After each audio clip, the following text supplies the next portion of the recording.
Imagine Formula One, mid-80s, cars producing up to 1,500 horsepower. But do you know what the craziest part is? One of these monsters, capable of withstanding a monstrous 5.5 bars of pressure, was built using a 10-year-old production cylinder block from a road-going BMW. In this video, we'll dive into the most insane era of Formula One.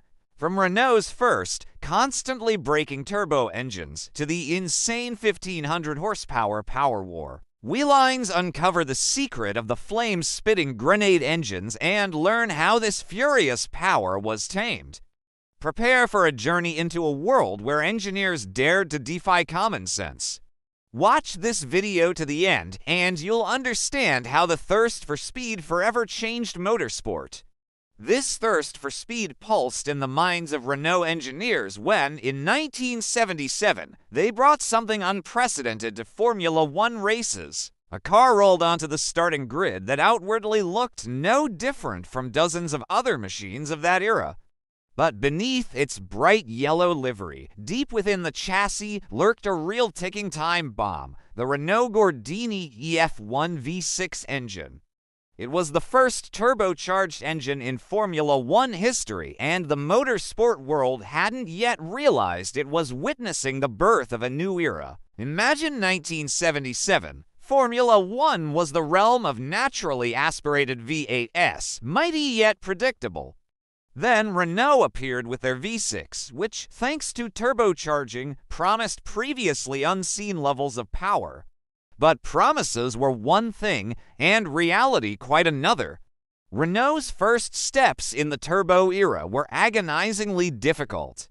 The car, piloted by Jean-Pierre Jabouille, more often than not ended races not at the finish line, but in clouds of smoke or on the side of the track, due to sudden and catastrophic engine failures. Skepticism reigned everywhere. Rivals openly mocked the French team because of its bright but unlucky yellow color and constant breakdowns. The Renault car quickly earned a derogatory but apt nickname, the Yellow Teapot. Imagine, they head to the start. Everyone expects explosive power, but it constantly boils over, spewing steam and oil, like an old, leaky teapot. Mechanics worked tirelessly, trying to tame the new, unruly technology, but turbos failed, engines fell apart, and Jabouille returned to the pits on foot again and again. This was a time when Renault engineers were essentially working in the dark, blazing a trail into the unknown. Turbocharging required not only incredible material strength, but also entirely new approaches to cooling, lubrication, and pressure management. Every track outing was an experiment, every breakdown a lesson. The Yellow Teapot was a symbol not only of failure, but also of an indomitable will. It embodied ambitions that, despite all mockery and disappointment, were ready to go through hell and high water for one goal: to change the game. Indeed, despite all its flaws, in rare moments when the engine endured, it demonstrated incredible potential. On the straights, the Yellow Teapot would pull away from competitors like a rocket, leaving only envy and questions in its wake. These brief flashes of genius, these moments of dominance, were prophetic. They showed that turbocharging was not a whim, not a dead end in development, but the future of Formula One. Slowly but surely, thanks to persistence and a willingness to learn from their mistakes, Renault began to make progress. They proved that the turbocharger was not just a source of problems, but also the key to unprecedented speed. Race after race, year after year, the Yellow Teapot transformed from a laughingstock into a formidable competitor, first finishing, then scoring points, and eventually winning races. This long, agonizing, yet triumphant evolution of the Yellow Teapot became a turning point in Formula One history. It showed everyone the potential of turbocharging was enormous, and whoever could harness it would gain an undeniable advantage. Other manufacturers, observing Renault, first with distrust, then with growing concern, began to realize they were falling behind. And by the early 1980s, one by one, they plunged into this insane arms race, striving to create their own turbo monster. Ferrari introduced their turbocharged V6 in 1981, and that was just the beginning. The era of turbocharging had officially arrived, and Formula One would never be the same again. After Scuderia joined the turbo revolution, it became clear Renault's path, however thorny it had been, pointed in the right direction. The French Teapot shed light on an unprecedented potential, and this light blinded competitors, forcing them to rush into their own arms race.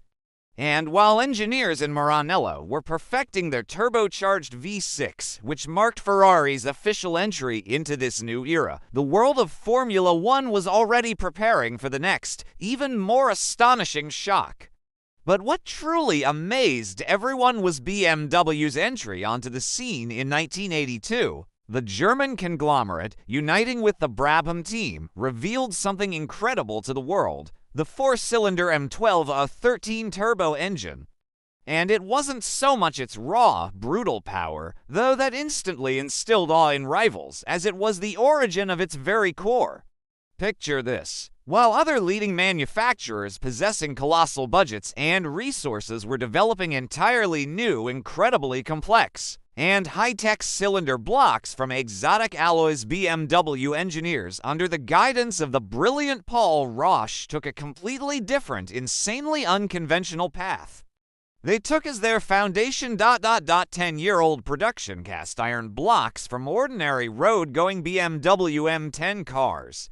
This decision, at first glance bordering on outright madness and even laziness, was in fact dictated by pure, cold engineering calculation. The fact was that these venerable M10 blocks, manufactured a decade earlier, were cast from high-quality cast iron which, over time and under the influence of natural factors, acquired astonishing strength. Years of operation on ordinary roads, thousands upon thousands of kilometers of mileage, countless heating and cooling cycles, constant vibrations and stresses, all of this, surprisingly, worked in their favor. This process, a kind of natural hardening or stress relief, helped to relieve the internal stresses that inevitably arise in metal during casting. Thus, these aged cast iron blocks proved to be incredibly stable, resistant to deformation, and capable of withstanding colossal loads without fracturing. While new, freshly cast blocks required complex, expensive, and lengthy thermal treatment to achieve similar structural stability, the old, time-tested M10s were already battle-ready, a kind of natural antique, ideal for the extreme conditions of Formula One. This was not just an example of ingenuity. It was a demonstration of engineering thought bordering on alchemy, where old became gold. BMW engineers literally breathed new life into these venerable old-timers, meticulously preparing them, boring them out, reinforcing critical areas where necessary, and of course fitting them with the most advanced turbocharging components of the time. The result? Engines that not only demonstrated astonishing power, but could also withstand truly monstrous boost pressures that competitors working with new blocks could only dream of. The motorsport world soon saw the true potential of these re-engineered road blocks when the legendary Nelson Piquet clinched the championship title in 1983 behind the wheel of a Brabham, equipped with precisely such a seemingly paradoxical engine. It was such groundbreaking, at times absurdly bold decisions, similar to BMW's approach, that became the final argument which definitively convinced everyone else. Turbocharging was not just a promising technology, it was the inevitable and dominant future of Formula One. A true unbridled turbo fever gripped the entire industry. Design offices worldwide worked at a frantic, round-the-clock pace, burning the midnight oil and trying to catch up with the leaders. Everyone strived to create their own turbo monster, capable of competing with the rivals' increasing power. By the mid-'80s, just a few years after Renault's first triumphant, and at times catastrophic attempts, and BMW's brilliant appearance, the scene on the Formula One starting grid had changed radically and irrevocably. Naturally aspirated engines, which had until recently been the standard and synonym for motorsport, were hopelessly outdated and falling behind. Their power, typically around 500, 600 horsepower, simply paled in comparison to what the whistling, roaring, fire-spitting turbo monsters were producing. Those easily, effortlessly surpassed the 800 and then 1,000 horsepower mark, especially in high-power qualifying mode. It was like comparing a racing car to a regular road car. By 1985, turbocharged engines were not just a dominant force. They were the absolute kings of the track. Practically every top team, from Ferrari and Lotus to McLaren and Williams, had a whistling and roaring turbo unit under the hood. The era of the yellow Teapot and its clumsy yet prophetic attempts was in the past. Now turbocharging was not just mainstream, it was the only path to victory. And believe me, this was just the beginning of a true, fierce power war that led to the most incredible, dangerous, and insane figures in the history of global motorsport. This war, which began with Renault's timid, smoking attempts, reached its apotheosis by the mid-'80s, transforming into a ruthless, breathtaking battle. The period from 1985 to 1987 became the true golden age of Formula One turbo engines, a time when engineers, unconstrained by any significant limitations, challenged everything considered possible in motorsport. It was an unbridled competition where every additional horsepower meant victory, and the laws of physics seemed to be temporarily suspended under the onslaught of engineering genius and incredible pressure.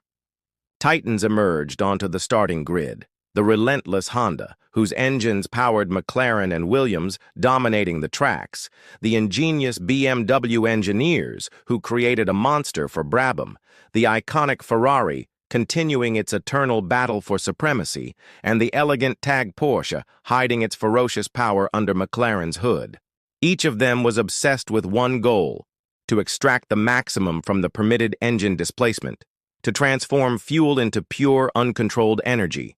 And the figures they produced were not just impressive, they were shocking. Imagine yourself at a mid-'80s qualifying session. These were not endurance races or displays of tactical skill. These were wild, short sprints on the verge of complete destruction, where every driver risked everything for one perfect lap. It was here, as multi-meter flames shot from the car's exhaust pipes and the deafening wail of the turbos pierced to the bone, that the cars demonstrated their true, unrestricted power. The legendary BMW M12 R13-1 engine, for example, which, incidentally, was built on ordinary cast-iron cylinder blocks from 10-year-old production road-going BMW M10 cars. Yes, the very ones that had been driving on German roads for decades. These seemingly ancient blocks, originally cast with inherent stresses, proved capable of withstanding extreme loads better than any new alloys, which in itself speaks to the madness of this era. In peak qualifying configurations, these grenades, a fitting nickname, developed, by the most conservative estimates, between 1,400 and 1,500 horsepower. Yes, you heard that right. 1,500 horses from a modest 1.5 liters of displacement. That's almost twice as much as the most powerful modern hypercars, and many times, tens of times, more than regular road cars. Precise figures were difficult to measure even with the dynamometers of that time, but even these estimated data were astounding. To achieve such figures, engineers pushed boost pressure to absolutely insane levels, regularly exceeding 5.5 bar, or about 80 pounds per square inch. This was an enormous, unthinkable load on every engine component, on the pistons, connecting rods, and crankshaft. Unsurprisingly, these engines were virtually single-use.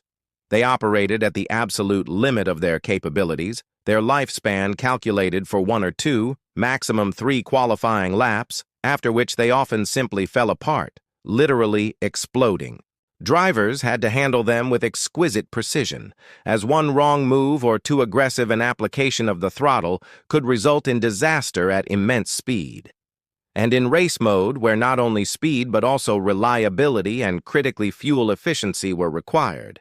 After all, fuel tank capacity was strictly limited, for example.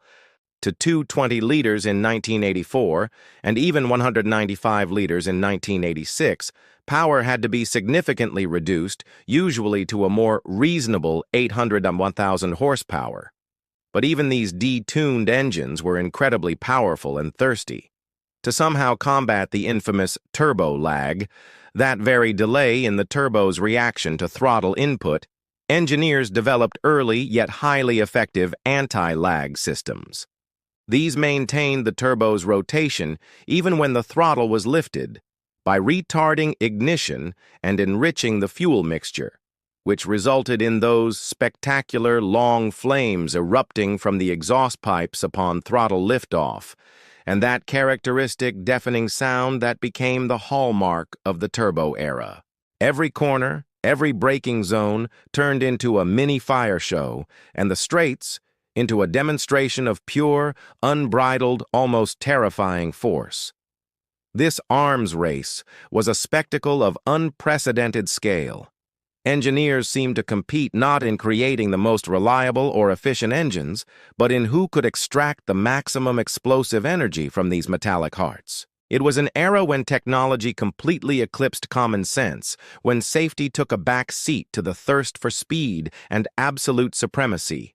The world of motorsport watched this madness with bated breath, understanding that it couldn't continue indefinitely and that regulations, sooner or later, would have to intervene to somehow rein in these steel monsters hurtling towards an inevitable boiling point. And the main, most insane boiling point, undoubtedly, were the qualifying engines, the very ones that earned the ominous nickname grenades. These engines were the pinnacle of 80s engineering madness, created not for reliability, not for a marathon, but only for a few seconds of absolute extreme power. Their sole purpose was one, or at most two, perfect laps in qualifying, to wring every last drop out of the regulations and technology. The power difference between qualifying and race modes was simply astounding. While for Sunday's race, engines were detuned to a relatively modest 800-1,000 horsepower, sacrificing some potential for a modicum of reliability and fuel efficiency. For Saturday's sessions, engineers lifted all restrictions. These turbo monsters were revved up to an incredible 1,400 and sometimes a fantastic 1,500 horsepower. In 1986, the BMW M12 13.1 engine, for example, operating at monstrous boost pressures, sometimes exceeding 5.5 bar, was capable of producing these dizzying figures. The name grenades was no accident. These engines operated at the absolute limit of their capabilities. Their lifespan was measured in minutes, sometimes even seconds. They literally exploded, unable to withstand the monstrous loads, transforming into a heap of red-hot metal, torn pipes, and spewing clouds of smoke. Drivers went out for their qualifying lap, fully aware that it was a lottery, a game of Russian roulette, where not only the best time was at stake, but also the engine's integrity, and sometimes their own safety. The slightest error, a slightly more aggressive throttle application, and the engine could capitulate, scattering into pieces in the middle of the track. Another unique feature that became a hallmark of the turbo era was the battle against so-called turbo lag, the delay in engine response to throttle input arising from the need to spool up the turbocharger. To minimize this delay, teams developed and implemented early forms of anti-lag systems. These systems were ingenious in their own way and highly spectacular. When the driver lifted off the throttle to enter a corner, the electronics deliberately retarded the ignition and enriched the fuel mixture. Unburnt fuel entered the hot exhaust system, where it continued to burn, maintaining the turbocharger's rotation at high RPMs. This is precisely what generated those fiery flames erupting from the exhaust pipes with every throttle liftoff, and that incomparable, thunderous, almost explosive sound that remains one of the most recognizable soundtracks in Formula One history. It wasn't just beautiful, it was functional. It allowed the turbo to remain on boost, ready to immediately deliver full power upon reapplying the throttle. But even with all this incredible power and engineering ingenuity, There was one fundamental problem that haunted engineers like a shadow and threatened to derail any strategy: colossal fuel consumption. These turbo monsters were incredibly thirsty. With constantly increasing power, fuel consumption became a critical factor, forcing the FIA to intervene. Regulations relentlessly introduced increasingly stringent restrictions on fuel tank capacity. In 1984, the maximum tank volume was 220 liters, which was already a challenge for teams. But by 1986, the volume was cut even further, to just 195 liters. Imagine, you need to complete a full race distance in a car that guzzles fuel like crazy, while having an extremely limited fuel supply. Engineers had to balance on a fine line between speed and efficiency, seeking compromises. They sacrificed some power in race mode for economy, and drivers had to not just press the accelerator, but also master coasting techniques, meticulously calculating every gram of precious fuel. Sometimes victory depended not so much on top speed as on the ability to effectively manage consumption, and finishing with an empty tank was unfortunately not uncommon. This era was a time of unprecedented power, but also of constant compromises, where every drop of fuel and every second of engine life counted. This era was a time of unprecedented power, but also of constant compromises, where every drop of fuel and every second of engine life counted. Unsurprisingly, this unbridled growth in horsepower and extreme speeds could not continue forever.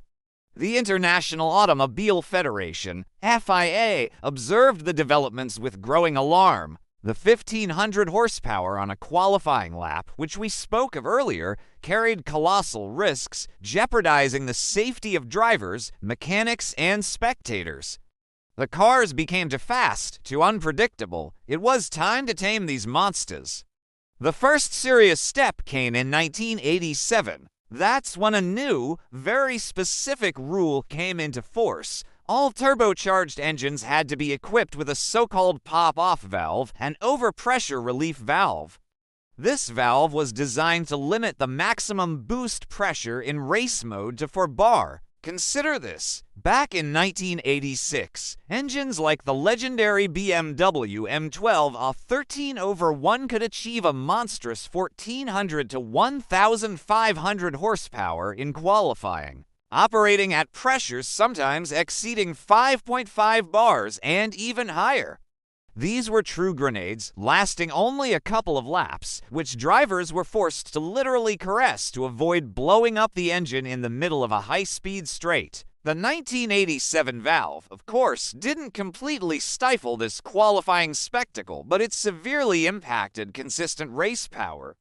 Along with pressure limitation, the FIA also adjusted other parameters. The minimum weight of turbo-powered cars was increased, and the number of cylinders also became subject to regulation to reduce the overall advantage of turbocharging. The goal was crystal clear: reduce speeds and increase safety.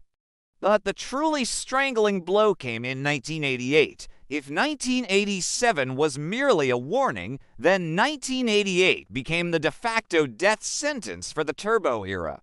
Regulations were tightened to the extreme. Maximum boost pressure was mercilessly reduced to just 2.5 bars. That's more than twice as little as just 2 years prior. And as if that weren't enough, the fuel tank capacity for turbocharged cars was also drastically cut to a mere 150 liters.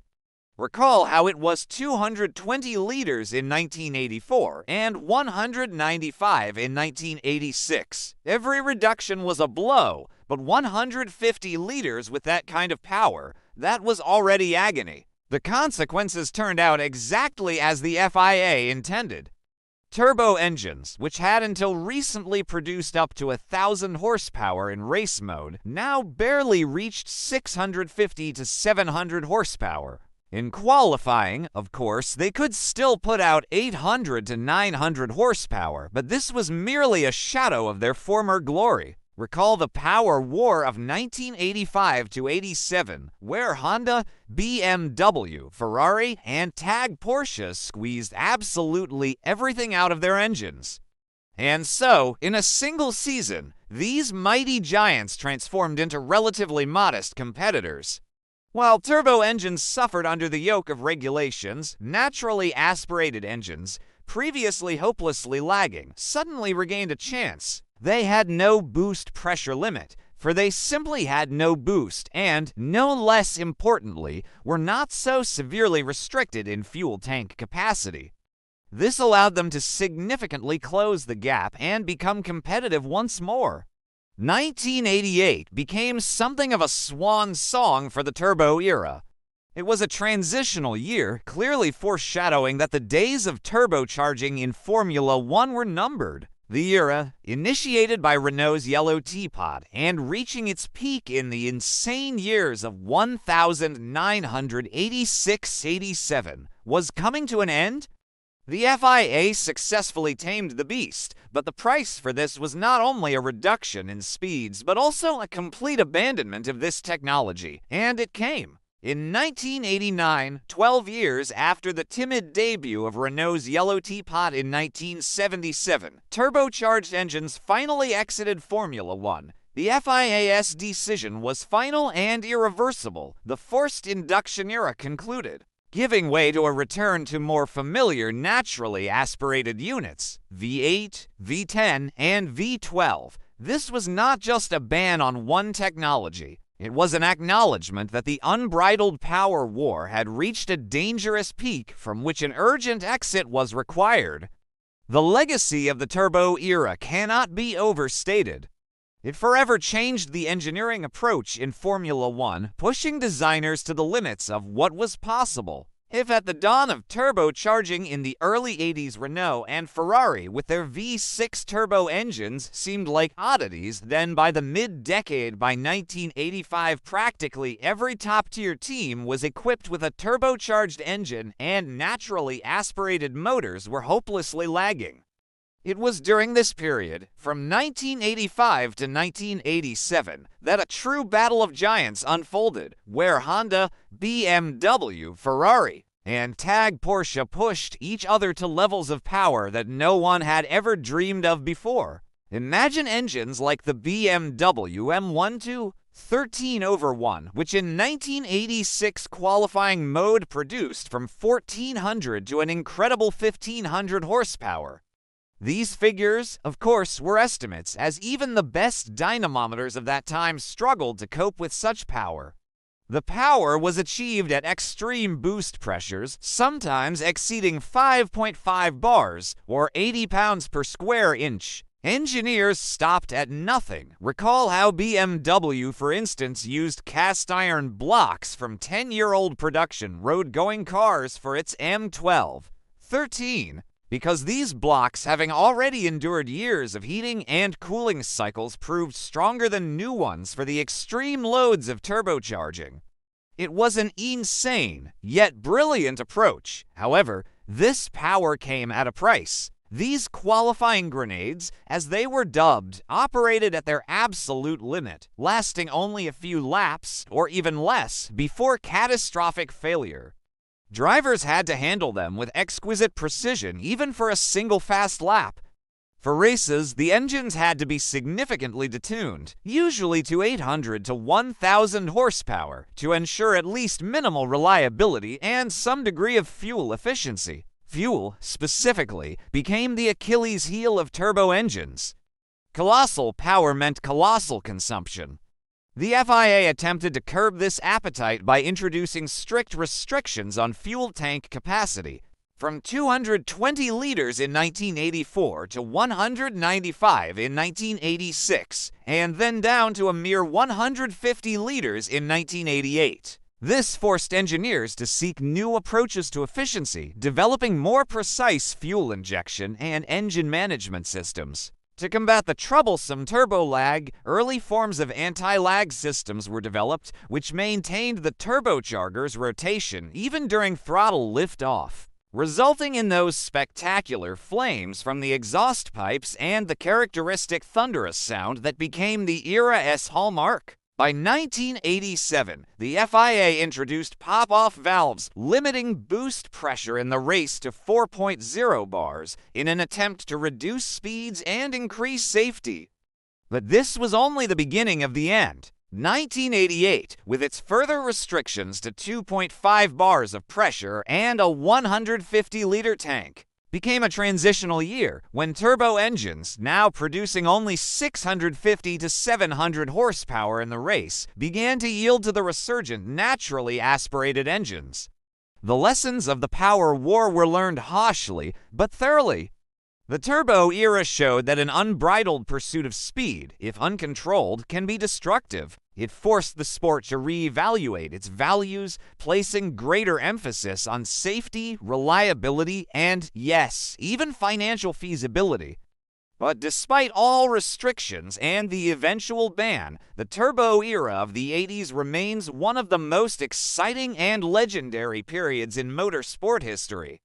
It was a time of pure, ferocious power, thunderous sounds, and dazzling flames erupting from exhaust pipes. It was an era of drivers who tamed monsters with 1,500 horsepower on the very edge of grip. It forged the memory of generations of fans about incredible drama, epic confrontations, and, of course, that unique, incomparable thunder of turbos that still echoes in the hearts of true Formula One connoisseurs. We bid farewell to 80s turbocharging, but its roar and its legacy will live forever. This era was more than just a race of engines. It became a vibrant manifesto of human genius, an unstoppable thirst for overcoming limits, pushing us to the very edge of what's possible. It unveiled the intoxicating beauty of untamed power and the painful, yet necessary price that must be paid for every breakthrough before chaos gives way to order. In this reckless dance with the elements, what are cars truly capable of when reason yields to instinct and regulations haven't yet become a straitjacket? And what does this thirst for absolute speed say about ourselves? What memories and thoughts does this insane era personally evoke for you? Share in the comments. Don't forget to like this video and subscribe to the channel so you don't miss our next dives into history, where man and machine merge in the pursuit of the absolute.